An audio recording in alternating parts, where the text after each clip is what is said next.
Internet and YouTube censorship is real. Today I will be discussing what's actually going on behind the scenes, and actually YouTube is being more blunt about it now than they have ever been, and I'd like to discuss that with someone that knows a good bit about the subject. Would you please welcome Jesse from Bethel Productions. Jesse, how you doing today, man? Hey, I'm back. And you are awesome. back. You're back and ready to go.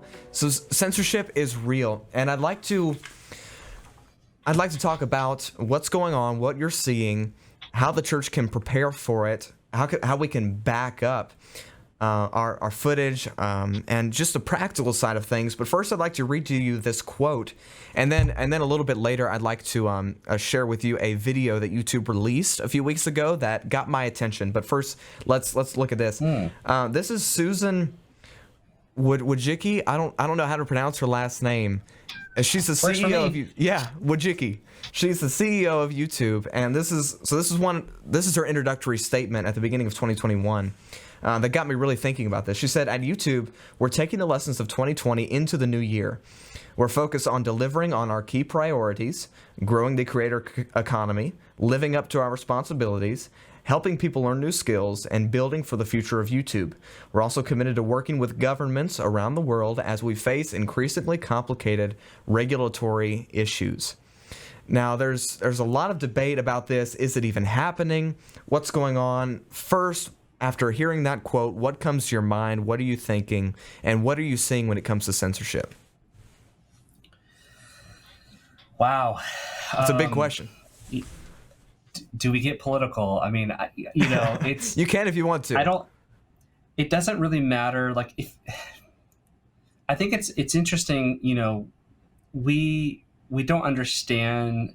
I think there's a threat on our freedoms, right? Mm-hmm. And I think this might be the modern day interpretation of persecution. Like, we're not even allowed to speak our truth, if you want to use that language. Yeah. And conviction and truth is a person. His name is Jesus. Yes. And there has to be a standard, and we can't have just a bunch of feel-good fluff. Like, right. At some point, there's a tension in the kingdom of heaven and of this world. There is a tension, and that's the place as Christians, we live in that tension, right? And yes. and that's, it's inevitable. I think a lot of Christians, it's inevitable. Yeah, it's a great way to say it. And, we as Christians have really been accustomed to a comfortable faith or a comfortable Christian experience.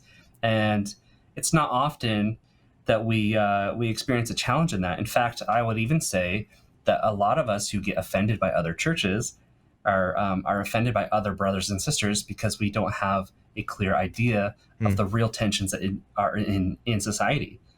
We get distracted or focused on these wrong things. And in reality, like, we're watching our freedoms being taken away from us. And, it is not the government's job to protect your faith. One of the great things in America is that we do have this freedom of worship, but we're directly being, I think for the first time, we're experiencing it at a level that we haven't before, where that's really in jeopardy. Yes.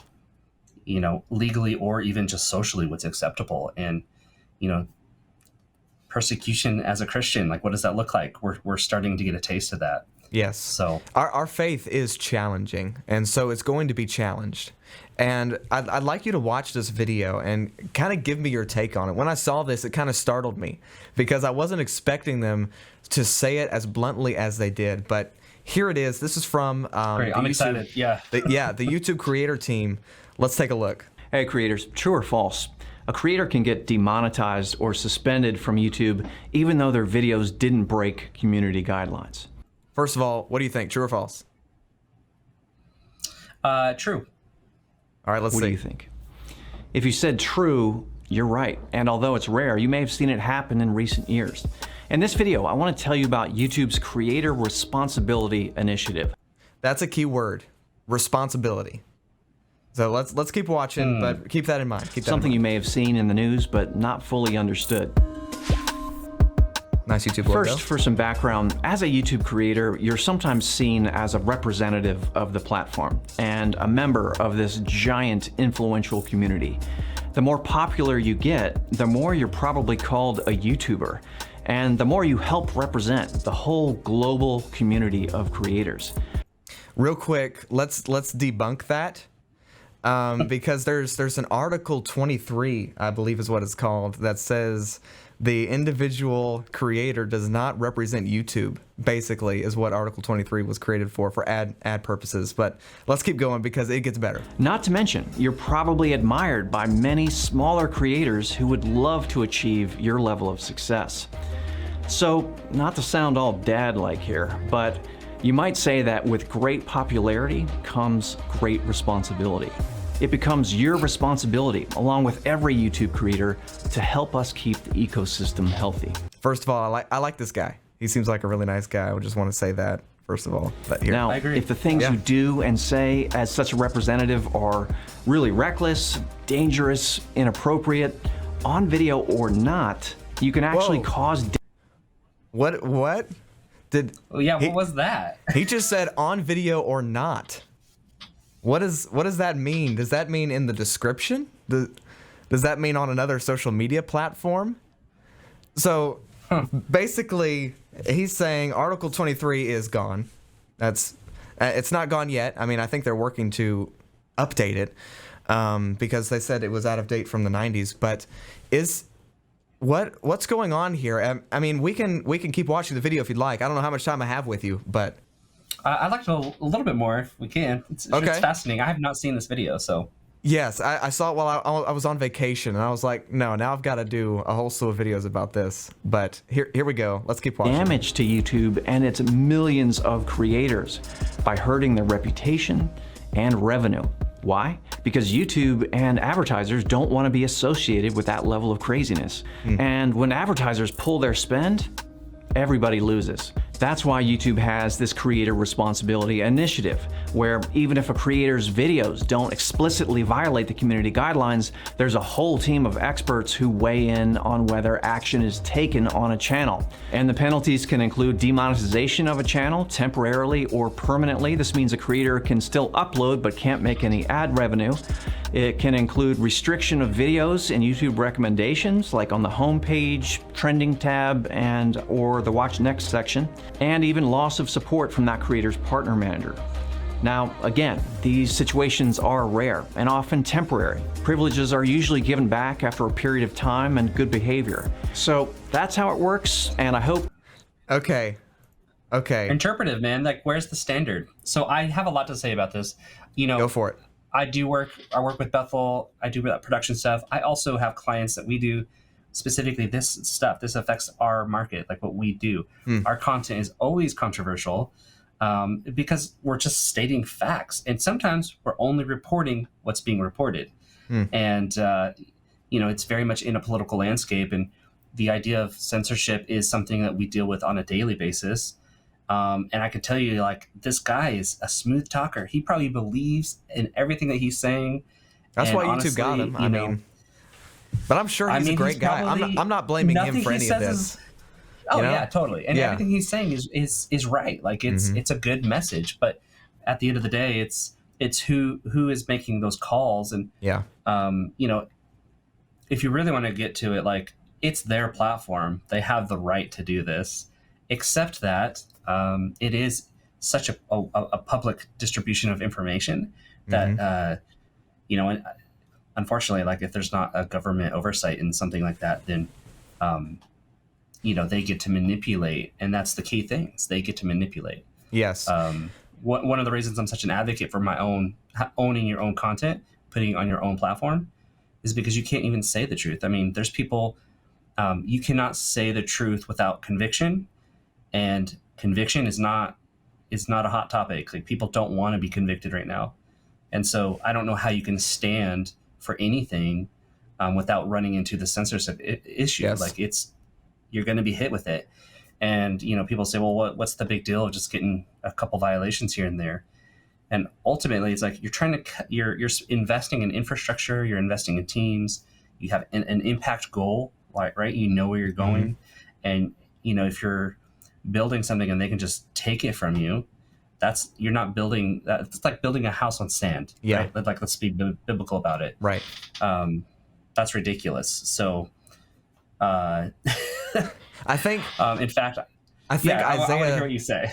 I think Isaiah said it best when he said, "Truth lies fallen in the streets." I think that's what's happening, but it's not fallen; it was thrown down. So and what a lot of people do say is YouTube does own everything on YouTube, which that's 100% true. But when it comes to the community guidelines, he said, this is kind of what I have a problem with, because we can get on there and we can talk about.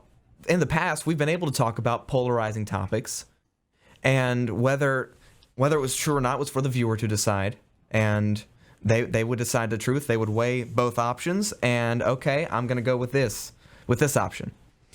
But what's happening now is, even if your video does not violate the community guidelines, if it doesn't follow up with what these experts are saying about the matter, and if they review it and say this is false, misinformation is the words that they would use, then it's going to be pulled back in YouTube, not just demonetized, pulled back in YouTube recommendations. So the algorithm isn't even working the same way anymore. It's making it so that is what could be truth, but according to the fact, and I'm not getting political, don't get me wrong, I'm not left or right, I'm on God's side. So don't get me wrong on this. I'm not choosing a side. I am standing for the Bible. I'm standing for truth. And so we post videos on YouTube expecting that, it might get demonetized, but we are going to reach people with our video. And this video is going to touch people. But now, if you start to do that, your whole channel could be affected because you provide misinformation. Is this kind of the right track? Yeah, I mean, I get what you're saying. I think, churches, like, they'll say, it's free, and so what if they put an ad on my video? Like, I don't have to pay for it.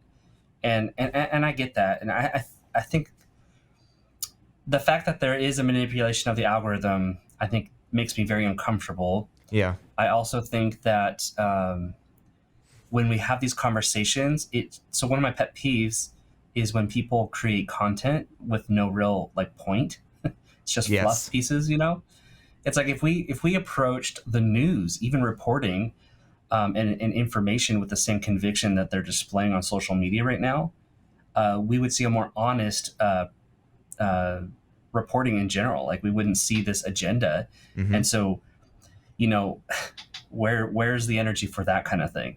Yeah. The misinformation is so prevalent that people can't even see it anymore, and it's become acceptable and known, and there is no integrity in it. So yes, and I think this is just going to get bigger. It's being repeated because as